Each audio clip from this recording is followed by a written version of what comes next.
May is ALS Awareness Month. If you aren't sure what ALS is, it's a disease that attacks cells in the body that control movement.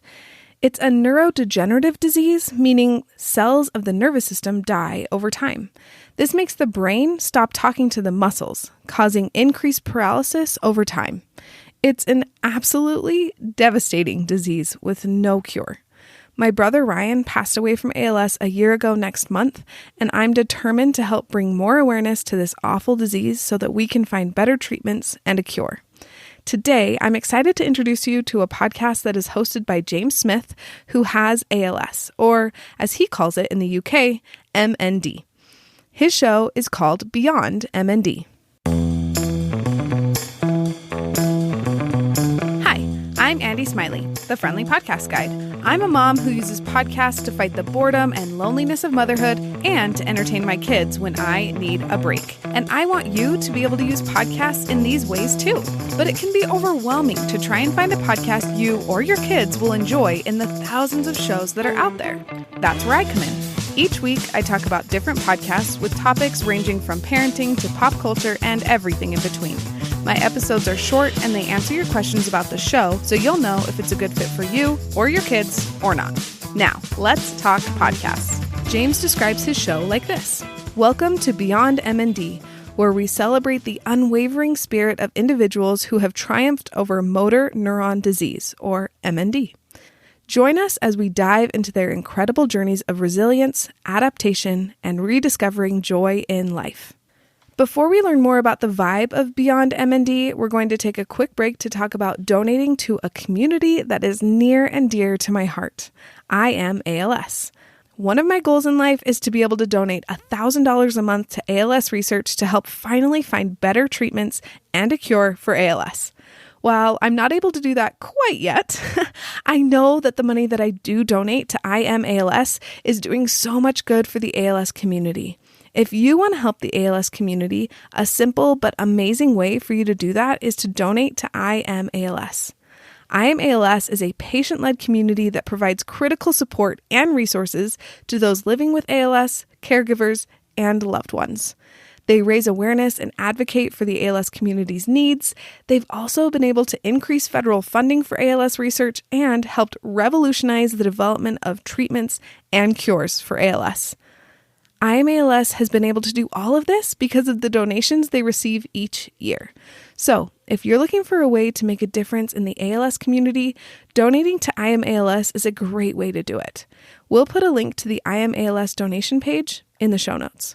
Now we get to hear from James as he talks about his diagnosis and why he decided to start a podcast about this stupid disease. James, thank you so much for being here today. I cannot wait to hear more about your podcast. But before we dive in, I want to help my listeners get to know you a little bit. And I would love to hear the last podcast episode you listened to for you. No worries. Yeah, thank you for having me. So the last podcast I listened to was actually a Stephen Bartlett. I don't know whether you've heard of him over where you are. I haven't. I'm going to have to add him to the list. He does a podcast called Diary of a CEO. And he last interviewed someone all about sort of gut health and the microbiome. And it was really, really interesting. It was about an hour long. And I did it in conjunction with doing a 15,000 step a day challenge. And I used that to listen to while I did the challenge. So, it was really interesting. I quite got into all the guests that he has because it's quite a variety, and learned a lot about microbiome and gut health. So it was a win-win. That's awesome. I'm going to have to add that to my list because I am always trying to learn more about trying to help me be healthier in ways that I haven't heard of before, So I'm definitely adding that to the list. Thank you so much. Thanks so much. I should have said my own. I should have said, I listen to my own podcast. Yeah. I know. Well, truly, I feel like maybe that needs to be a caveat, not your own podcast, because I feel like I'm constantly listening to my own show to edit or whatever, whatever Exactly. thing I'm doing. But so, yeah, I think you answered perfectly. So as we're diving in, can you tell me a little bit about why you started your podcast? Yeah, no problem. So I don't know whether you know sort of my story and my current situation, but unfortunately, And about 4.5 years ago, I was diagnosed with a condition called motor neuron disease, also known as ALS. And I found myself in a position where I no longer could work because of the condition. So I wanted to try and raise awareness in a sort of a really professional way to get the word out and spread the awareness of the condition, because it was amazing how many people still didn't know what motor neuron disease or ALS actually was. So I decided, as well as sharing my journey on social media platforms like the normal Instagram, Facebook, TikTok, which I dislike a little bit, and and most recently YouTube, which I'll get to in a minute, I wanted to take it to sort of a more of a personal level, because I realized that if I wanted to share not only my journey, I wanted to share other people's journeys living and dealing with the condition. They may not necessarily want to be on camera, so I thought a podcast is actually a good avenue to go down. And I set it up and start interviewing people that are going through the same condition as me, as well as sharing my journey. So that's really the reason why I set my podcast up. That's amazing. Yeah. And it's such, I really, really, really do not like this disease. And so it's hard for me when people don't know what it is, which is why I wanted to do this month, to just talk about it, to help people understand what it is and help us hopefully get more people to know what it is, so that we can find some better medication and better research, so that we can have some better solutions, because right now we don't have very many and we need some more. So yes, thank you so much for getting this information out there, so that more people can know about it and can understand that it's not just a disease, it's people. It's like families that are dealing with this atrocious disease. So thank you so much for taking the time to help other people learn about it. So I guess I kind of assumed that you want to teach other people about ALS and MND. But what would you say you want people to get out of listening to your show? It probably links to just building the awareness of trying to find or hurrying along the process of getting a treatment, because still to this day, it's maybe slightly different over this in the States, but here in the UK, we've got one treatment, that has been the only treatment for, I think it's about 25, maybe 28 years. Nothing's advanced. We've got no other treatment for ALS, and that treatment alone only, on paper, is meant to give you anywhere between 3 to, in some cases, 6 and maybe 12 months of extra life to live with the condition. So it's sort of like, what else is there? So I want to bring people to the lack of treatment, really, and I can only do that by sharing my journey and other people's journeys, not only with motor neuron disease, but the people that are dealing with it as well. So the wives, the husbands, the carers, and the things that they have to go through. But yeah, that's basically why I wanted to create the podcast and get the word out, really. Definitely. Yeah. It's hard for me sometimes when there are so many,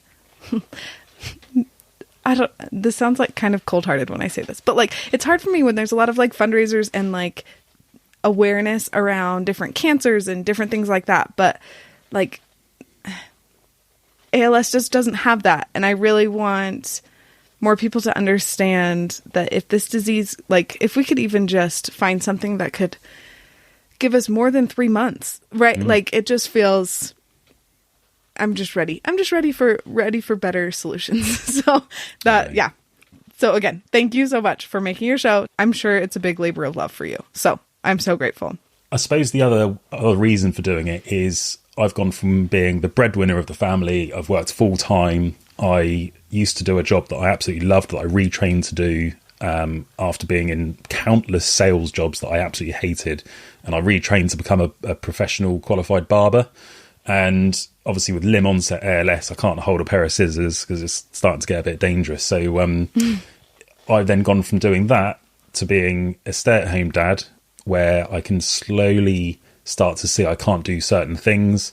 And I just found the podcast and sharing my journey in general was almost giving me some sort of purpose to carry on and have something to focus on each day.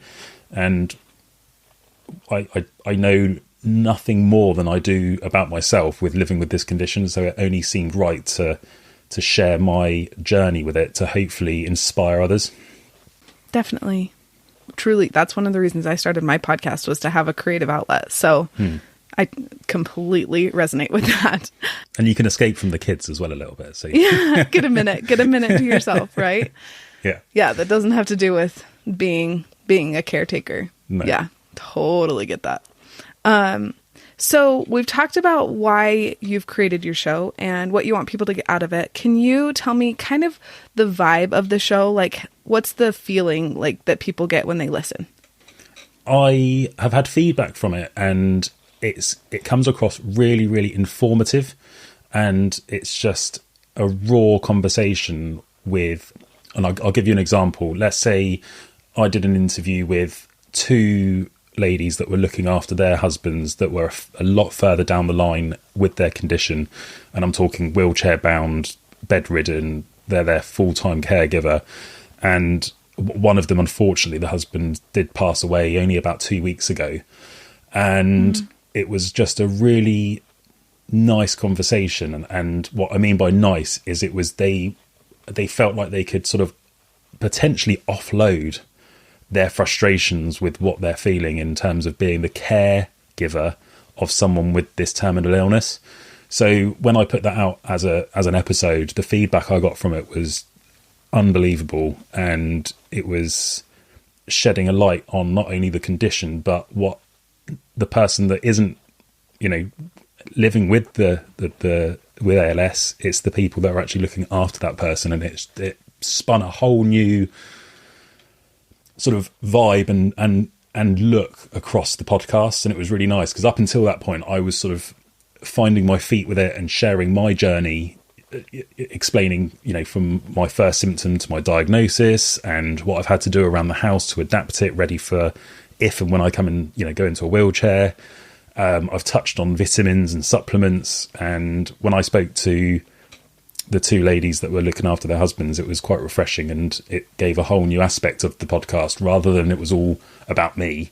Moving forward, I'm definitely going to be concentrating the podcast on interviewing rather than just speaking about my journey, because I do that on other platforms, and there's only so much you can talk for half an hour, 40 minutes on a podcast about how my hands now don't work. But if I've got someone else that I can talk to about it and share their story, it just gives a different scenario, because people with the condition, for some reason, I've said this a couple of times, you can probably put 10 people in one room with ALS in different stages of life, and they all would probably have a different story to tell on how they started their symptoms, how quickly, how slowly it's progressed. And it just gives another dimension to the podcast, which I think is what I'm going to be sort of focusing on going forward. Yeah, definitely. Well, and it's interesting with ALS that just starting with diagnosis is hard. So yeah, getting a bunch of different perspectives on just how they're living with the disease and just their story would be really interesting. Yeah, I love that. Okay. Sorry. Sometimes, most of the time, it's kind of hard to talk about ALS, but it's good. That's why we're doing this. Yeah. Okay. So I know you talked about that lovely episode with the two ladies. Is that your favorite episode, or do you have a different favorite episode? Do you know what? If I was to rate it, if I was doing a YouTube video and I was to do a top five video on my podcast, I would say that would be number one. So spoiler alert, if I do a video on that, then yeah, I would say that is my favorite. They're all my favorite, but in terms of how it went and what I got out of it, because I find doing my podcast almost like free therapy. It's nice to connect with people that are going through the same thing. And so I'd say that one would be my favorite one. And the latest one that I did, which touched on, and I didn't copy Stephen Bartlett on this, but I spoke to a lady in Ireland, Republic of Ireland, and she was a nurse, and she now deals with I don't know what you call her, like a health professional, and she specializes in gut health. And she jumped on my podcast and I interviewed her, and she was one of the first people that, after my family, she was probably one of the first people to know my condition because she's a family friend. And she gave me all this advice about, you know, certain foods to eliminate and what certain foods to take more of. And that's probably my next one. I think that was my favorite because we got so much information, and it was nice not to talk about the condition. It was nice not to say, oh yeah, my arms now don't work, or, you know, I can't brush my hair or clean my teeth very well. It was nice to actually get another insight and a different perspective on how to help the condition due to the lack of help and treatment for the condition around the world. So it was nice to see, and I've had a couple of people reach out and say, I've been in contact with her. She is as nice as she came across on the podcast. She gave me really good information, and they're now following like a health regime of like a new diet to try and help the gut health, because that's where it all boils down to. If you've got an unhealthy gut, it sort of moves around the body and doesn't help anywhere else. So yeah, that was probably my second best one. Okay. Do you want me to go through all of them? Let's stick with those two because we don't want to overwhelm the listeners. But I will make sure to link both of those episodes in the show notes so people can go directly there. Yeah, perfect. Because most of my listeners are moms, I'd like to ask, is this podcast okay for little ears, like to have on during carpool, or is this one for like headphones or when the kids are asleep? Depends how old the children are. Now, the episodes that I've put out, I always put that it is unsuitable for children, only because let's say a parent's listening to the episode and their children don't know that their mum or dad has ALS.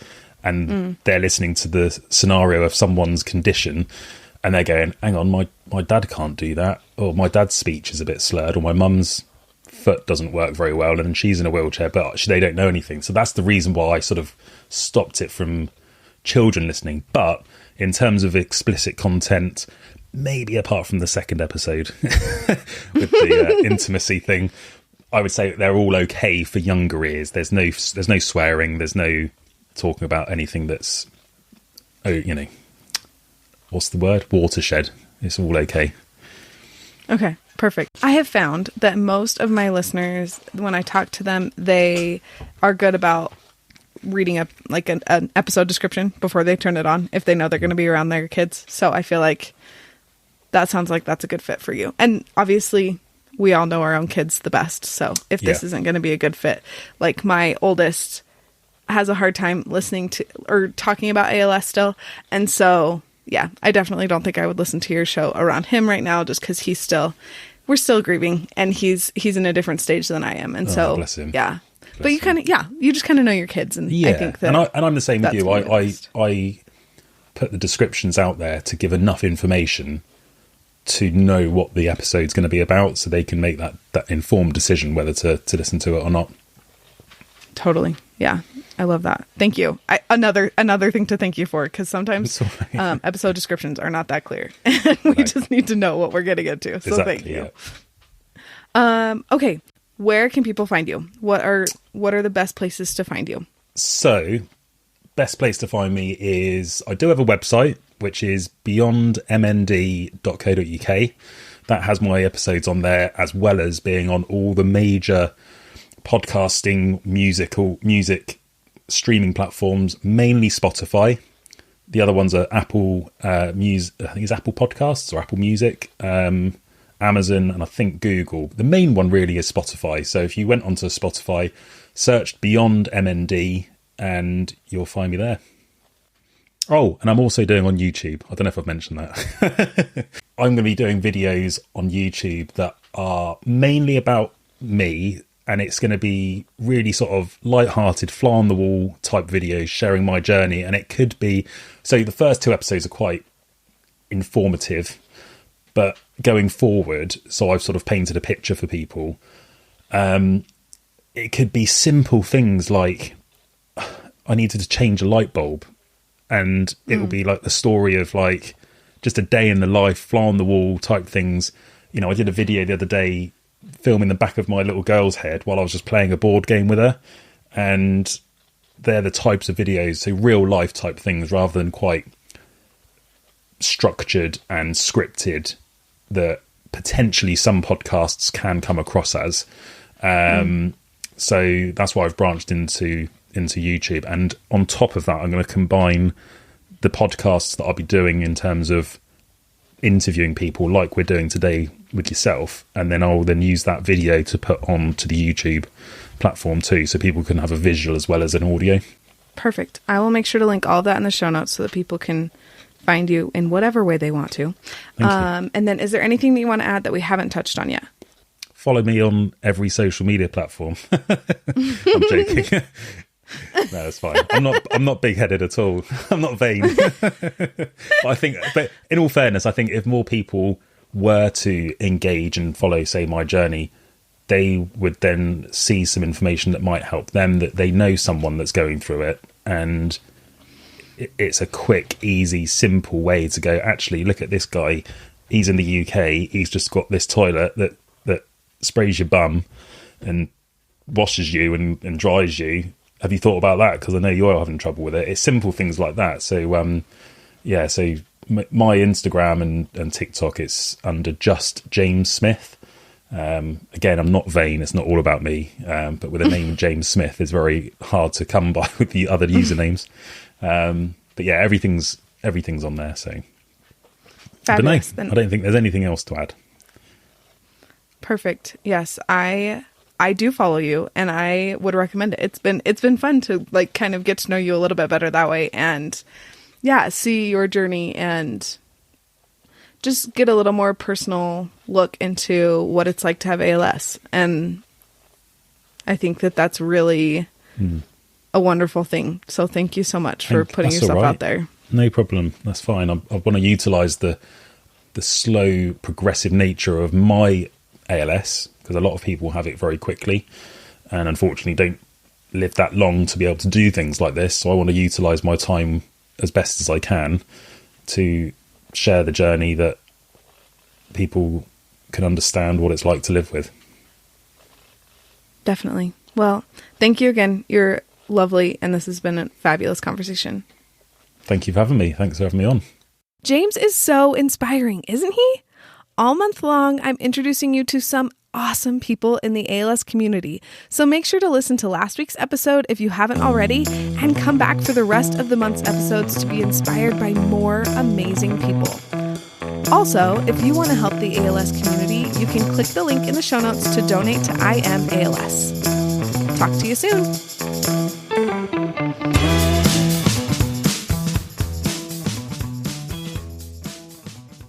A lot of people call it Lou Gehrig's disease here in the US. Yep. And they'll be like, oh, is that Lou Gehrig's disease? Yes, yeah. That's what it is. That's why I said ALS, because I've spoken to a few people in America with the same condition. And in the UK, we class it as, you've just been given the name MND, which is an abbreviation of motor neuron disease.